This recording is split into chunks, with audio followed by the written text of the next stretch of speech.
ರಾಜ್ಯದಲ್ಲಿ ಮತ್ತೆ ಶಾಲಾ ಕಾಲೇಜುಗಳಲ್ಲಿ ಹಿಜಬ್ ಬಳಕೆಗೆ ರಾಜ್ಯ ಸರ್ಕಾರ ಅವಕಾಶವನ್ನು ಕಲ್ಪಿಸಿಕೊಟ್ಟಿದೆ.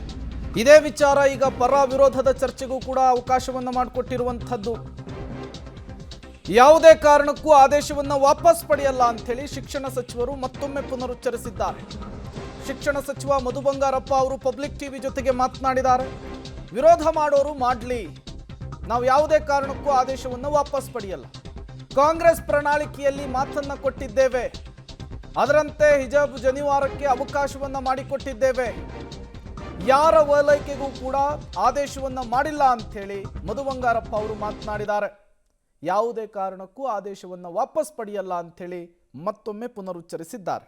ಶಿಕ್ಷಣ ಸಚಿವರಾದಂತಹ ಮಧು ಬಂಗಾರಪ್ಪ ಅವರು ಇದ್ದಾರೆ, ಬನ್ನಿ ಮಾತಾಡ್ಸೋಣ. ಸರ್, ನಿನ್ನೆ ಹಿಜಾಬ್ ಸೇರಿದಂತೆ ಒಂದಿಷ್ಟು ಧಾರ್ಮಿಕ ವಸ್ತುಗಳಿಗೆ ಶಾಲಾ ಕಾಲೇಜುಗಳಿಗೆ ಅವಕಾಶವನ್ನು ಕೊಟ್ಟರೆ ಈಗ ಅದನ್ನು ಬಿಜೆಪಿಯವರು ರಾಜಕೀಯವಾಗಿ ಟಾರ್ಗೆಟ್ ಮಾಡ್ತಿದ್ದಾರೆ. ಅಲ್ಪಸಂಖ್ಯಾತರಂತ ಮುಸ್ಲಿಮರನ್ನು ಓಲೈಕೆ ಮಾಡಲಿಕ್ಕೆ ಕಾಂಗ್ರೆಸ್ ಸರ್ಕಾರ ಈ ಒಂದು ನಿರ್ಧಾರವನ್ನು ಮಾಡಿದೆ ಅಂತ ಆರೋಪ ಮಾಡ್ತಿದ್ದೀವಿ. ಇವರೆಲ್ಲರೂ ವಿರೋಧ ಮಾಡೋರು. ಜನಿವಾರದ ಬಗ್ಗೆ ನಾನು ಡಿಸಿಷನ್ ತೊಗೊಂಡೆ, ಶಿವದಾರದ ಬಗ್ಗೆ ಮಾಡಿದೆ. ಇವರೆಲ್ಲ ಆದರೂ ವಿರೋಧಿಗಳು. ಹಾಗಾದರೆ ಕಣ್ಣಿಗೆ ನಮ್ಮ ದೇಶದೊಳಗೆ ಇವ್ರಿಗೆ ಕಾಣಿಸೋದು ಇವರು ಒಂದನ. ನಾನು ಇದನ್ನು ನಮ್ಮ ಸರ್ಕಾರ ಡೆಮೊಕ್ರೆಟಿಕ್ ಆಗಿ ಬಂದಿದೆ. ಪ್ರಣಾಳಿಕೆಯಲ್ಲಿ ಕೆಲವು ಮಾತುಗಳನ್ನು ಕೊಟ್ಟಿದ್ವಿ. ಸಮಾನತೆಯ ಮಾತು, ಒಂದು ಜಾತಿ ಧರ್ಮನ ಓಲೈಸತಕ್ಕಂಥದ್ದಲ್ಲ. ಯಾರ್ಯಾರು ಇದನ್ನು ನಮ್ಮ ದೇಶದಲ್ಲಿರ್ತಕ್ಕಂಥ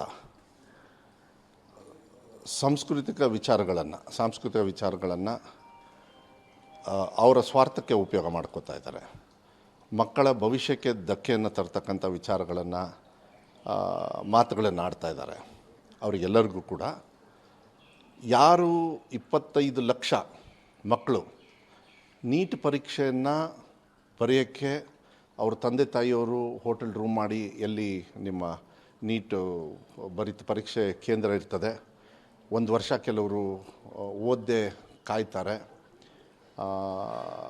ಅಂಥವ್ರು ಅವ್ರ ಜೀವನವನ್ನು ಹಾಳು ಮಾಡಿರ್ತಕ್ಕಂಥವ್ರು. ಅದರಲ್ಲಿ 95% ಹಿಂದೂಗಳಿದ್ದಾರೆ. 95% ಇದ್ರ ಬಗ್ಗೆ ಕಾಳಜಿ ತಗೊಳ್ಳಿ. ಅದ್ರ ಜೊತೆಗೆ ಯಾರು ಈ ಪ್ರಶ್ನೆಯನ್ನು ಜವಾಬ್ದಾರಿಯನ್ನು ಉತ್ತರ ಕೊಡಬೇಕಾಗಿತ್ತು, ಧರ್ಮೇಂದ್ರ ಪ್ರಧಾನದವರು ಕಾರಲ್ಲಿ ಕುತ್ಕೊಂಡು ಅವ್ರು ಓಡೋಗಿರ್ತಕ್ಕಂಥ ರೀತಿಯನ್ನು ನೀವೇ ಮಾಧ್ಯಮದವ್ರು ತೋರಿಸಿದ್ರಿ. ಈ ಮಕ್ಕಳಿಗೆ ಕಳ್ಳರ ರೀತಿಯಲ್ಲಿ ಅವರು ವಿರುದ್ಧವಾಗಿ ಹೋದವ್ರು ಯಾರು? ಹಂಗಾದರೆ ಆಯಿತು. ಪರೀಕ್ಷೆ ಪೇ ಚರ್ಚಾ, ಇದು ಪರೀಕ್ಷೆದು ತಾನೇ ತೊಂದರೆ ಆಗಿರೋದು. ಪರೀಕ್ಷೆ ಪೇ ಚರ್ಚಾ ಯಾರು ಮಾಡಿದ್ದು? ಮಾನ್ಯ ನರೇಂದ್ರ ಮೋದಿಯವರು. ನರೇಂದ್ರ ಮೋದಿಯವರು ಈ 25 ಲಕ್ಷ ಮಕ್ಕಳಿಗೆ ಬೀದಿ ಪಾಲು ತಂದಿರೋದು, ಪ್ಲಸ್ ಇಲ್ಲ ಆರ್ಥಿಕವಾಗಿ ನಾವೇ ತುಂಬ್ತೀವಿ, ಇನ್ನೇನು ಫೀಸ್ ಕಟ್ಟಬೇಡಿ ಅಂತ. ಭಾವನೆಯನ್ನು ಎಲ್ಲಿಂದ ತರ್ತೀರಾ? ಒತ್ತಡ ಎಲ್ಲಿಂದ ತರ್ತೀರಾ? ಒಂದು ವರ್ಷ ಓದಿರೋದು ಎಲ್ಲಿಂದ ತರ್ತೀರಾ? ಇದನ್ನು ಯಾರಾದರೂ ನರೇಂದ್ರ ಮೋದಿಯವರು ಇಲ್ಲ ನರೇಂದ್ರ ಮೋದಿಯವ್ರ ಸರ್ಕಾರದವರು ಉತ್ತರ ಕೊಡ್ತಾರಾ? ಇಲ್ಲ ಅವರಿಗೇನಾದರೂ ವಿರೋಧ ಪಕ್ಷದವರು ಯಾರೇ ಸಂಘಟನೆಯವರು ಇರಲಿ, ಅವರ ಸ್ವಾರ್ಥಕ್ಕೆ ಈ ಬಹುಸಂಖ್ಯಾತರು ನಾವು ಹಿಂದೂಗಳು ಏನಿದ್ವಿ ಅವ್ರ ಪರವಾಗಿ ನಾವು ಕಾನೂನು ಮಾಡಿರೋದನ್ನ ಬಿಟ್ಟು ಒಂದು ವೈಯಕ್ತಿಕವಾಗಿರ್ತಕ್ಕಂಥ ವಿಚಾರಗಳನ್ನು ಅವ್ರ ತಲೆಯಲ್ಲಿ ಇಟ್ಕೊಂಡು ಅವ್ರು ಹೋರಾಟ ಮಾಡ್ತಾರೆ ಅಂತ ಹೇಳಿದರೆ it doesn't have any meaning. ಅವರಿಗೆಲ್ಲ ಉತ್ತರ ಬೇಕು ಅಂದರೆ 25 ಲಕ್ಷ ಮಕ್ಕಳು ಬೀದಿಗೆ ಬಂದಿದ್ದಾರಲ್ಲ, ಅಶೋಕ್ ಅವ್ರನ್ನೂ ಸೇರಿ ನಾನು ಅವ್ರದ್ದು ನೋಡೆ, ಅವ್ರ ಕಾಲಡಿಗೆ ಇವರೆಲ್ಲರೂ ನುಸ್ತು ಕ್ಷಮೆ ಕೇಳಿ ನನ್ನ ಹತ್ರ ಬರಲಿ, ಅವ್ರಿಗೆ ಉತ್ತರ ಕೊಡ್ತಾರೆ. ಸರ್, ಇನ್ನೊಂದು ದಾವಣಗೆರೆ ಎಫೆಕ್ಟ್, ಉಪಚುನಾವಣೆ ಎಫೆಕ್ಟ್, ಅಲ್ಲಿ ಮುಸ್ಲಿಮರು ನಿಮ್ಮ ವಿರುದ್ಧ ಆಗಿದ್ದಾರೆ ಅನ್ನುವಂಥ ಆರೋಪವನ್ನು ಅವರನ್ನ ತಣಿಸಲು ಇದನ್ನು ಮಾಡ್ತಿದ್ದೀರಾ, ಅವರನ್ನ ಮನವೊಲಿಸಲು ಇದನ್ನು ಮಾಡ್ತಾ ಇದ್ದೀರಾ ಅನ್ನುವಂಥ ಆರೋಪ. ರಿಸಲ್ಟ್ ಏನಾಯಿತು? ಯಾರು ಸೋತರು? ಬಿಜೆಪಿ. ವಿಜೇಂದ್ರ ಅವರು. ಯಾರು ಮುಸ್ಲಿಮ್ಸ್ನ ಆಲೈಕೆ ಮಾಡೋಕ್ಕೆ, ಓಲೈಸೋಕ್ಕೆ ಆ ಚುನಾವಣೆ ಸಂದರ್ಭದಲ್ಲಿ ಹೋಗಿ ಕೂತ್ಕೊಂಡ್ರು, ಅವರು ಉತ್ತರ ಕೊಡಬೇಕು. ನಾನು ಯಾಕೆ ಉತ್ತರ ಕೊಡಬೇಕು? ಬಾಗಲಕೋಟೆಯಲ್ಲಿ ಗೆದ್ವಿ. ಹೀನವಾಗಿ ಜಾತಿ ಧರ್ಮದ ಮೇಲೆ ರಾಜಕಾರಣ ಮಾಡೋರೆ ಬಿ ಜೆ ಪಿಯವರು. ಅವ್ರ ಜಾಯಮಾನದಲ್ಲಿ ಬಾಬಾ ಸಾಹೇಬ್ ಅಂಬೇಡ್ಕರ್ ಅವರು ಬರೆದಿರ್ತಕ್ಕಂಥ ಸಂವಿಧಾನದಲ್ಲಿ ಅವ್ರ ಅಧಿಕಾರ ಚುಕ್ಕಾಣಿ ಹಿಡಿದೇ ಇಲ್ಲ. ಜೈಲಿಗೆ ಹೋಗಿ ಬಂದವರು ಯಾರಾದರೂ ಮುಖ್ಯಮಂತ್ರಿಗಳಾದರೆ ಯಾರು ಅಂತ ನಿಮಗೆ ಗೊತ್ತು. ನಮ್ಮ ದೇಶದೊಳಗೆ ಯಾರಾದರೂ ಇದ್ದರೆ ಅಂತ ಹೇಳಿದರೆ ಅದು ನಿಮಗೂ ಚೆನ್ನಾಗಿ ಗೊತ್ತು. ಮೊನ್ನೆ ಸಂಭ್ರಮನೂ ಕೂಡ ಮಾಡಿದರು, ಅದು ಲೆಕ್ಕಕ್ಕೂ ಇಲ್ಲ, ದಿಕ್ಕಾಪಾಲು ಇಲ್ಲ. ಇರೋದು 50-60 ಸಾವಿರ ಚೇರಿಗೆ 10 ಲಕ್ಷ ಜನರನ್ನ ಸಂಖ್ಯೆಯನ್ನು ಹಾಕ್ತಾರೆ. ನೋಡಿ, ಸೇರಲಿ, ಅವರು ಈ ರಾಜ್ಯದ ಮುಖ್ಯಮಂತ್ರಿಗಳು. ಜೈಲಿಗೆ ಹೋಗಲಿಲ್ವೇ?